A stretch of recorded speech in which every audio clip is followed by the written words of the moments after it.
విశ్వాసం మాట కాదు, నిజమైన విశ్వాసం భావం కాదు, హృదయంలో దిగి వచ్చిన వాక్యమే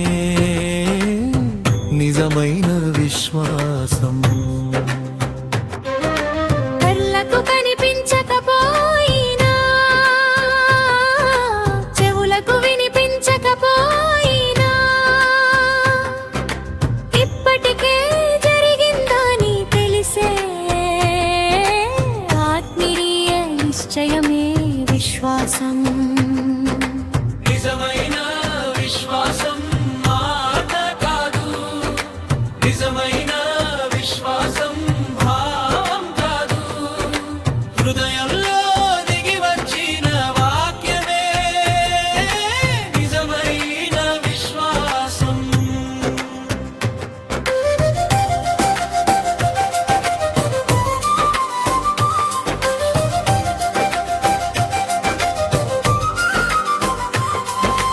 అసాధ్యమని లోకం అన్న వాక్యం అసాధ్యమనదు, దేవుని చిత్తం తెలిసిన వాడు ధైర్యంగా అడుగుతాడు. విన్నవింపుగా కాదు, ప్రార్థనాధికారంగా మారుతుంది. నోట నుండి వెలువడే మాట సృష్టిని కదిలిస్తుంది.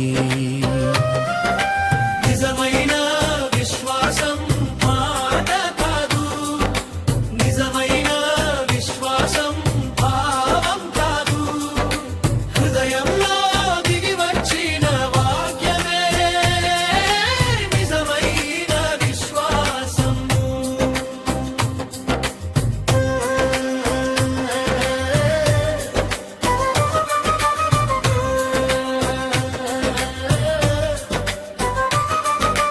మారిన హృదయం నుంచే పుట్టేది మానసిక ఒప్పుకోలు కాదు. ప్రకటనగా దిగి వచ్చేది దేవుడు నాటిన జీవవాక్యం. పాత మనిషి మౌనమయ్యే వేళ, భయాలు సమాధిలో పడే వేళ, సందేహాలకు చోటుండదు, విశ్వాసం నిలబడి నిలిచే వేళ. జరుగుతున్నటువంటి ప్రతి సూచనని చూడమని వధువు ముందు పెట్టాడు దేవుడు. హల్లెలూయా. ఎందుకంటే ఆయన రాకడకి ప్రవక్త చెప్పిన ప్రతి మాటకి రుజువులవి. ఆ రుజువులు చూస్తూ ఏం చేయాలి మనం? ఇంకా మెలకువగా, ఇంకా జాగ్రత్తగా ఉండాలని. హల్లెలూయా. వర్తమానం అనేది మహాభయంకరమైన పాపిని సైతం మార్చగలిగేది. ఆ వర్తమానం నీలోకి రావాలి. నీలోకి రానంతసేపు ఖచ్చితంగా నువ్వు పాపిగా నేను ఉండిపోతావు. వర్తమానం నీలోకి వస్తున్నప్పుడు ఖచ్చితంగా వర్తమానం నిన్నేం చేస్తుందంటే ఒక్కొక్క మెట్టు విశ్వాసము, సద్గుణము, జ్ఞానము, హల్లెలూయా, నిన్ను ఎక్కిస్తుంది. నిన్ను పరిపూర్ణమైన మానవుని సారూప్యంలోకి తీసుకొని వస్తుంది.